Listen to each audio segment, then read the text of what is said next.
This is just a quick video rebuttal to VenomfangX's video, Atheism is not a religion. My first problem with his video is that for the first 6 to 7 minutes, he confuses the definitions of atheism and agnosticism. And he, in fact, would be on his way to a very good point if he would replace the word atheism with antitheism and the word agnosticism with atheism. My biggest problem with it is that agnosticism has nothing to do with belief. It has to do with knowledge. So he needs to really review his definitions there. My next problem is that he assumes that if someone does not believe in God, then they only accept that which is material. And even if they're only accepting things on a empirical standpoint, they are not rejecting that which is not empirically verified. They are only accepting that which is empirically verified. And he, again, tries to take some of the definition of antitheism and place it onto atheism. Next, he tries to force his concept of God onto everyone else by saying that if he accepts God and other people reject God, they're thinking about the same concept of God. And he uses a water bottle, for example. Well, I disagree, and I will use time travel as an example. This is Christmas time, and many people are watching different variations of Dickens's novel A Christmas Carol on TV. There's many shows that have taken that plot and used it for one episode of the show. That's one form of time travel where you could, go back, change something about your own past, and then it would affect you here in the present. A lot of us who have thought about time travel a lot more than that and don't have that antiquated concept of time travel would realize that that would create paradoxes. So just like if you created a window into 10 minutes into the past and you saw yourself and you pointed a gun through that window and you shot yourself dead, who shot you dead? Because you would be dead. There's a paradox there, and you would maybe create a forking timeline where one of you shot yourself dead and one of you is dead for the rest of time.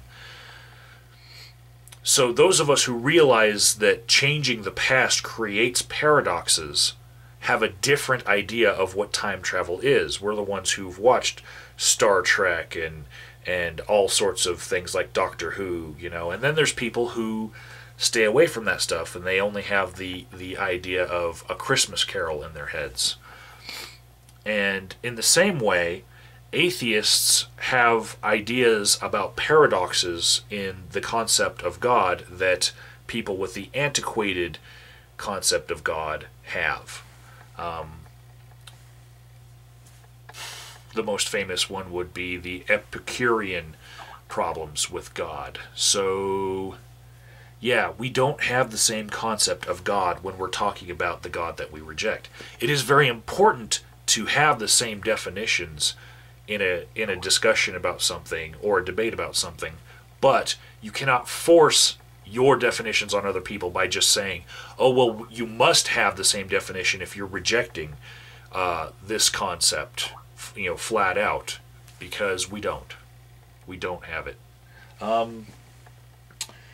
Next problem I have is suggesting that Helen Keller's experience is somehow indicative of the rest of the population, because when she was deaf, blind, dumb, and mute, she had some kind of sense that there was some sort of God presence, and then when she came out of her ignorance through being taught by people, she said, oh, I know that concept, you just gave me the words. Well, some of us, myself included, have never had that feeling.